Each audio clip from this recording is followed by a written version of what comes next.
ঘুমটা মন্দ হয়নি, যা একটা খাসা স্বপ্ন দেখছিলাম না, কিন্তু মাঝপথেই মোরগের ডাকে স্বপ্নটা পুরো ভেস্তে গেল। যা বলেছিস। আর এদিকে সূর্যটাও না দিন দিন বড্ড বেয়াক্কেলে হয়ে পড়ছে। উঠবি ওঠ, একটু দেরিতে ওঠ। সকাল সকাল উঠে ঘুমের 12টা বাজিয়েই দিল। কই কই রুখু সুখু বুদ্ধু, কই রে তোরা? ঘুম ভাঙলো নাকি বিছানায় পড়ে আছিস এখনো? বলি এটা বাড়ি না সরাইখানা? রোজ রোজ সকালে এই এক গান গাইতে হয়, যত জ্বালা আমারই।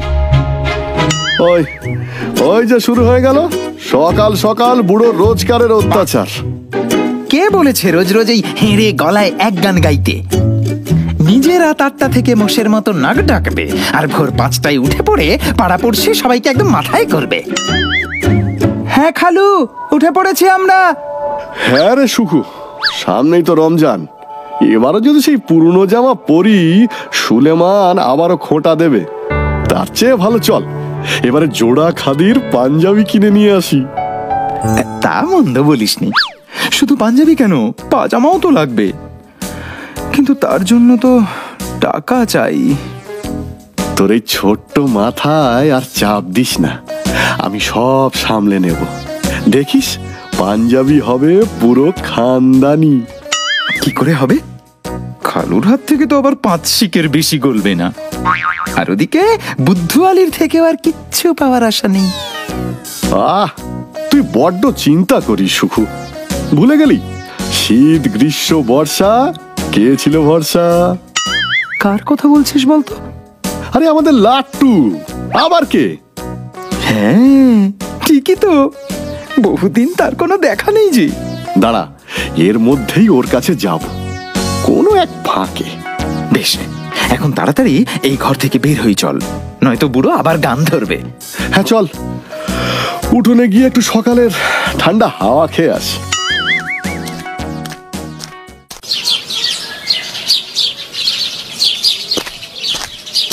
কি ব্যাপার জোড়া ফুল, বলি সকাল সকাল মতলবটা কি? ফের কিছু ঝাড়ার ধান্দা করছো নাকি? যা, আমাদের দেখে কি সব সময় তোমার তাই মনে হয়? আমি সব বুঝি। নামটা আমার কি জানিস তো? হ্যাঁ, বুদ্ধু। কি কি কি বললি? মানে এই বুদ্ধু আলী, আমাদের প্রিয় বুদ্ধু আলী দাদা। বুদ্ধু আলী দাদা, আমরা কেবল জানতে এসেছিলাম যে বাড়িতে খালু বেজায় চিৎকার জুড়েছে, সে খেয়াল কি আছে? কেন আব্বা আবার চিৎকার জুড়েছে কেন? তা আমরা কি জানি, আমরা ঘুম থেকে উঠে জানালা দিয়ে শুনতে পেলুম তিনি হাঁক ডাক জুড়েছে বিস্তর, তাই ভাবলাম যাই তোমায় একটু জানিয়ে আসি। উফ, বড় মুশকিলে ফেললি দেখছি। একটু যে শান্তিতে ঘুড়ি ওড়াবো তারও জো নেই, নিশ্চয়ই পড়তে বসা নিয়ে হাঁক ডাক জুড়েছে। আহা, তোরাই বল, পাস ফেল যখন রয়েছে, পাস যেরকম করবে সেরকম ফেলও তো করবে মানুষ। না হয় আমি 5 বার ফেলই করেছি, তাতে কি প্রমাণ হয় আমি পড়াশোনায় ভালো নই? না না, তা কেন হবে? মোটেই তা নয়, তোমার মতো মেধাবী খুব কম দেখা যায়। তবে বিখ্যাত মনীষীরা বলে গেছেন, ব্যর্থ না হলে সাফল্য আসে না। কি ঠিক না? এই এই এই হাসলি কেন রে? হাসলি কেন? আহা দাদা, রাগ করো কেন? আমি তো মজা করলাম। ওসব ছাড়ো, বলো রমজানে কি করছো? বাবা, এবার যা করব গোটা এলাকা চমকে যাবে দেখিস। সে কি গো, কি করবে দাদা? আলীবর্দী খান নাম শুনেছিস তোরা? হ্যাঁ হ্যাঁ, বাদশাহ সিরাজের আব্বা ছিলেন তিনি। বাহ, জানিস দেখছি। এবার আমি আলীবর্দীর পোশাক পরবো রমজানে।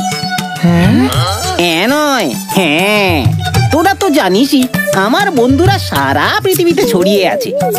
এক বন্ধু মুর্শিদাবাদে থাকে, সেই আমায় উপহার দেবে ওই পোশাক। সারা শহর চমকে যাবে দেখিস। সে পোশাক থেকে মণিমুক্তর আলো বেরোয়। বুদ্ধু আলী, আমি বাইরে আসবো? এই খেয়েছে, আমি যাই রে। এই বেটা বাবুর্চি, কালকের চেয়ে আজকে কম কেন লুচি? আজ মাত্র 28টা দিয়েছিস। বলি এটুকু খেয়ে শরীর ঠিক রাখা যায়?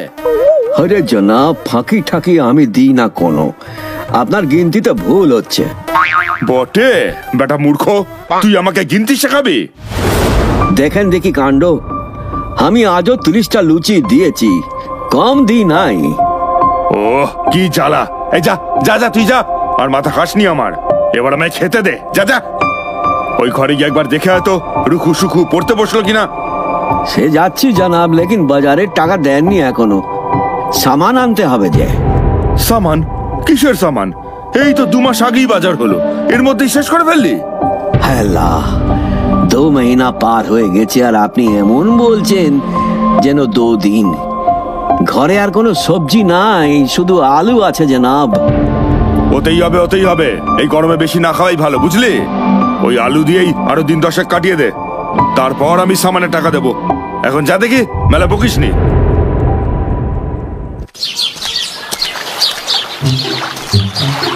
কি খবর রুকু সুকু? অনেকদিন পর লাট্টুর কথা মনে পড়েছে যে। আরে না না, তা কেন? আমরা তোমার কথা হামেশাই ভাবি দুজনে। ও তাই মাঝে এতদিন দেখা ছিল না বুঝি? বলো বলো, কি দরকার বলো। এই রে, দরকারে যে এসেছি তুমি জানলে কি করে? আমি সব জানি, সব বুঝি। তা যখন ধরেই ফেলেছো, বলেই ফেলি। আসছে রমজানে নতুন জামা কিনতে চাই। হ্যাঁ হ্যাঁ, খাদির নতুন পাজামা আর পাঞ্জাবি। তবে পকেট গড়ের মাঠ, তাই তো তোমায় তলব দিলাম, বুদ্ধি দাও কিছু। দুজন মিলে কামাই যাতে কয়েকশো মাথা পিছু। যা বুঝছি সমস্যা বেশ গুরুতর। ভাবতে দাও, আমায় আরো ভাবতে দাও, দেখি বুদ্ধি কিছু বেরোয় কি না। না তার আগে বলো, তোমাদের দাদা বুদ্ধু আলীর খবর কি? সে এখন বাড়িতে, যা একটা ধরিবাজ হচ্ছে না দিন দিন। বলে কিনা আজ আলীবর্দীর পোশাক পরবে এবারে রমজানে। হ্যাঁ, বলে কিনা নবাবী পোশাক, তাতে থরে থরে হিরেমতি রাখা, কত নাকি আঁকি বুকি। দূর, যত সব বুজরুকি। সে তাই বলেছে নাকি? তবে একটা বুদ্ধি দিই শোনো, যদি কাজ হয় কথা মতো, আসবে টাকা চাও যত। সত্যি? বলো বলো, কি বুদ্ধি বলো।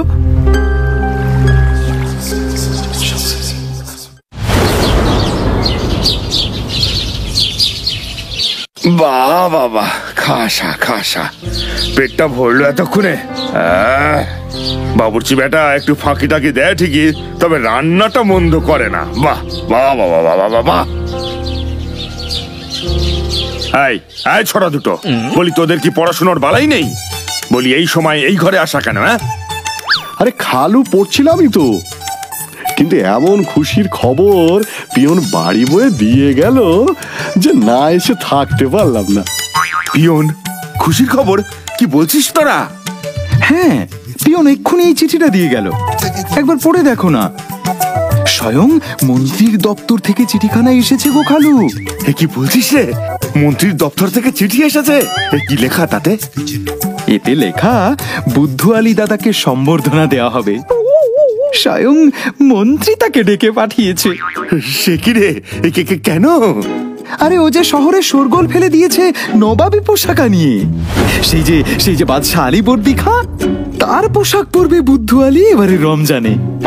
এই শহরে এর আগে এমন কেউ পরেনি। সে কি? এসব তোদের কে বললো? এসব আবার চাপা থাকে নাকি খালু? হ্যাঁ, আমার যে কি আনন্দ হচ্ছে না। যাই যাই, বাবুর্চিকে গিয়ে খবরটা দিয়ে আসি, তাকে মিঠাই আনতে বলি। আমি যে কিছুই বুঝছি না এখনো, এত কাণ্ড কখন হলো? ওরে, বুদ্ধু আলীকে কেউ ডেকে পাঠারে। ওহ, আব্বা আবার এখন কেন ডাকলো কি জানি। আব্বা আমায় ডেকেছিলেন? হ্যাঁ, ডেকেছি তো বটেই। এদিকে আয়। বলছি, এসব কি শুনছি? কি শুনেছেন? তুই নাকি কি সব নবাবী পোশাক করবি, এলাকায় শোরগোল ফেলে দিয়েছিস। এসব কি ব্যাপার? আমায় জানাসনি তো? নবাবী পোশাক? এ কথা আপনাকে কে বলল?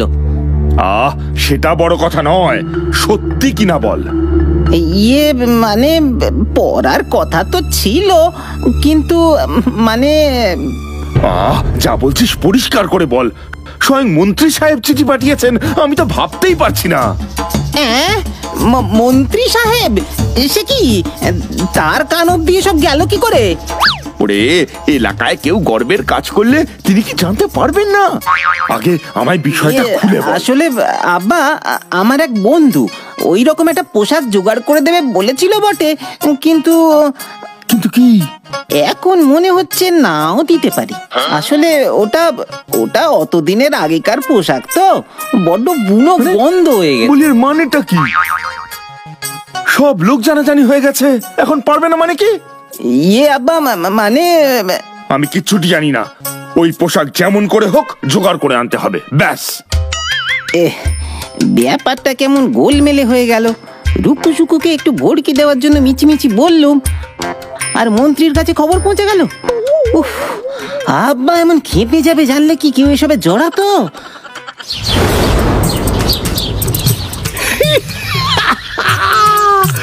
ওষুধে কাজ হয়েছে। খালু বুদ্ধু আলী দুজনেই বেশ চিন্তায় পড়ে গেছে। এবার তো আসল মজা জমবে। হ্যাঁ হ্যাঁ, লাট্টুর বুদ্ধিটা জব্বর মানতে হয়। কিন্তু লাট্টু, এরপর আমাদের পরিকল্পনা কি? দাঁড়াও, এরপর তো আরো মজা হবে। তোমরা এবার যাও রহমতের কাছে, তাকে গিয়ে খবরটা দিয়ে আসো যে বুদ্ধু আলী নবাবী জামা পরবে এই রমজানে, আর স্বয়ং মন্ত্রী শুভেচ্ছা সহ চিঠি পাঠিয়েছে। কিন্তু রহমতকে বলে কি লাভ হবে লাট্টু? আরে সে বেটা তো কোনো কথাই পেটে চেপে রাখতে পারে না। তোমরা যেই ওকে বলবে, ও সেই কথা নিমেষে 5 কান করবে, আর সেখান থেকে আরো 5 কান, এই করে করে গোটা পাড়ায় ছড়িয়ে যাবে। তখনই তো আসল মজা। সবাই মিলে খালুকে ধরে ওই পোশাক দেখতে চাইবে, আর তিনি কোনো উপায় না পেয়ে আসবেন তোমাদের কাছে। বুঝেছি, বেশ জব্বর ভেবেছো। আর দেরি করো না, রুখু যাও রহমতের কাছে, আর সুখু যাও বুদ্ধু আলীর ঘরে। কি করতে হবে জানো তো? হ্যাঁ হ্যাঁ, জানি জানি।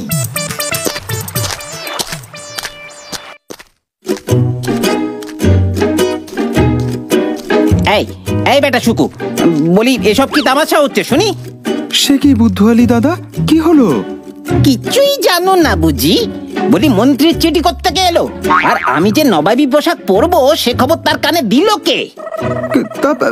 আমি কি জানি। তবে ভালো খবর কি আর চাপা থাকে দাদা? তুমি এত বড় কাণ্ড ঘটিয়েছো, আর তার জন্য সম্বর্ধনা দেবে না? সম্বর্ধনা দিবি না? না না না, যা হয়েছে মোটেই ভালো হয়নি। কে কথাটা রটালো জানি না, কিন্তু আমায় বড় বিপদে ফেলে দিল। যত কাণ্ড ওই জামা নিয়ে, সেই জামা যে জীবনেও আসবে না। কি বলছো গো দাদা, জামা নিয়ে আসার লোক নেই? আরে এ এখন অন্য জ্বালা। মানে ইয়ে, জামাটা পাওয়ার কথা তো ছিল, কিন্তু আমার যে বন্ধু, তার হঠাৎ শরীর খারাপ, সেই বেচারা আসতে পারছে না ওটা নিয়ে। তা আমরা গিয়ে নিয়ে আসি। না না, তার বাড়ি বেজায় দূর, যাওয়া যাবে না। সে কি, তুমি জামা পাবে না?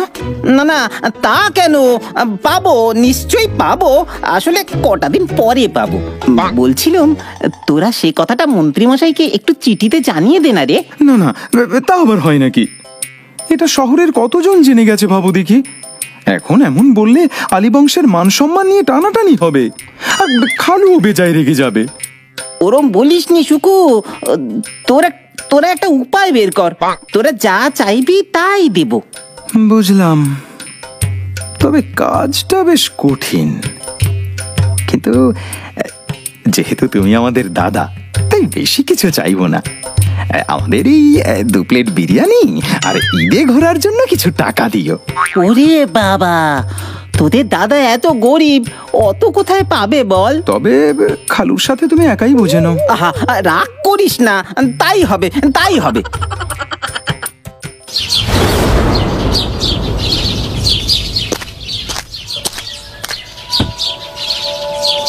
আরে রুকু ভাই, আজে বলি খবর কি? আমি বেশ আছি ভাই, তোমার কথা বলো।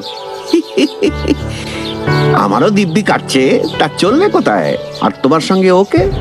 ও লাট্টু, আমরা যাচ্ছি ময়রার দোকানে।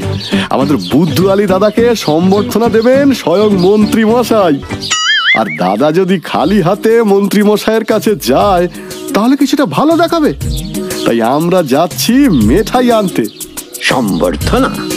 মন্ত্রী মশাই কি বলছো কি? ও বাবা, তুমি কিছুই জানো না দেখি। হ্যাঁ, আরে বুদ্ধু আলী নবাব আলীবর্দীর জামা পরবে। এই প্রথম এই শহরে নবাবী পোশাক কারো গায়ে উঠবে, তাই তো মন্ত্রী মশাই তাকে সম্বর্ধনা দেবে। হ্যাঁ, চলি গো, হ্যাঁ চলি। ব্যাপারটা পাড়ায় জানাতে হচ্ছে। এই যে লিয়াকত, শোনো শোনো, দাঁড়াও।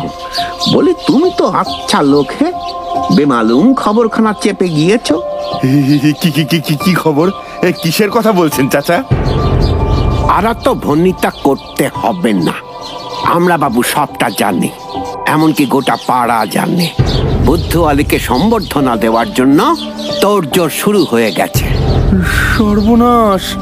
শোনো লিয়াকত, শোনো, আসছে জুম্বাবারে বুদ্ধু আলীকে সঙ্গে নিয়ে তুমি হাজির থেকো আমার মসজিদের মাঠে। সবাইকে দাওয়াত দিয়ে ফেলেছি। আর হ্যাঁ, ও যেন সেই বিখ্যাত জামাখানা পরে আসে। বুদ্ধু আলীর কাছ থেকে যা টাকা উঠবে তাতে পাজামার টাকাটা হয়ে যাবে। এবার খালুর থেকে পাঞ্জাবি কেনার টাকাটা বাগাতে পারলেই একেবারে 16 কালা পূর্ণ হবে হবে, মন বলছে লক্ষ্যের খুব কাছাকাছি পৌঁছে গেছি আমরা। কি কাণ্ড! কি যে করে! এই যে রুখু সুখু, তোদের কাছেই এলাম। বড় বিপদ, বড় বিপদ! কি হয়েছে খালু, তোমায় এত চিন্তিত লাগছে কেন? আর বলিস না, হতচ্ছাড়া বুদ্ধু আলী এমন কাণ্ড ঘটাবে কে জানতো। নবাবী পোশাক পরবে না ছাই, বেটা মন গড়া কথা রটিয়ে বেরিয়েছে। আর তা নিয়ে সবাই এলাকায় মাতামাতি শুরু করে দিয়েছে। সত্যিটা সবাই জানলে মান সম্মান নিয়ে টানাটানি পড়ে যাবে রে। তোরা কিছু একটা কর। তুমি একদম ভাববে না খালু, আমরা এখনই কিছু করছি, দাঁড়াও। দরকার হয় আমরা এ শহরের সেরা দর্জিকে দিয়ে বুদ্ধু আলীদার জন্য পোশাক বানাবো, যা নবাবের পোশাককেও আর মানাবে। সেই পোশাক পরেই সে রমজানের দিন বেরোবে আর সবাই জানবে নবাবী পোশাক।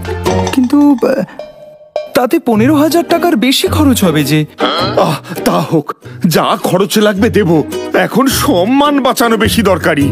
কিন্তু রুখু, পাড়ার সম্বর্ধনা না হয় নকল পোশাক দিয়ে ঠেকানো যাবে, কিন্তু মন্ত্রী নকল নবাবের পোশাক পরে হাজির হলে তো ধরে ফেলবে। ও আমরা সামলে নেব খালু। মন্ত্রী মশাইকে চিঠি দিয়ে জানিয়ে দেব যে সাময়িক অসুবিধার জন্য বুদ্ধু আলী পোশাকখানা পাই, তাই সম্বর্ধনা বাতিল করতে। ঠিক আছে ঠিক আছে, তোরাই এই বিপদের দিনে আমার আশা ভরসা। আমি বাবুর্চির হাতে টাকা দিয়ে পাঠিয়ে দিচ্ছি, ওই নিয়ে তোরা চলে যা পোশাক তৈরি করতে। হ্যাঁ, দেখলি, হ্যাঁ তীর একদম সঠিক জায়গায় লেগেছে। যে খালু 5 শিকেও বের করে না, সেই খালু 15,000 টাকা দিতেও পিছু পা হচ্ছে না।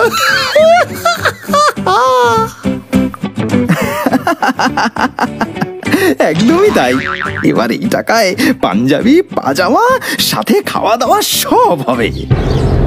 ये लिफाफा पकड़ो, साहब ने दिए थे, इसमें टाका है। আচ্ছা ঠিক আছে।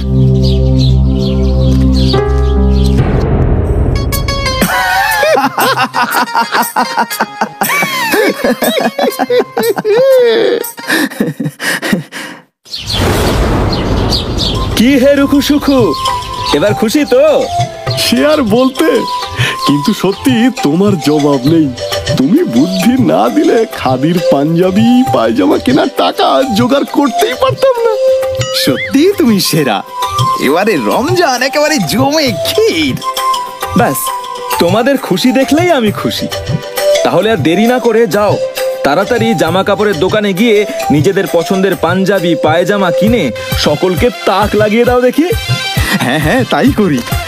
চললাম গো, আবার দেখা হবে। হ্যাঁ, এসো।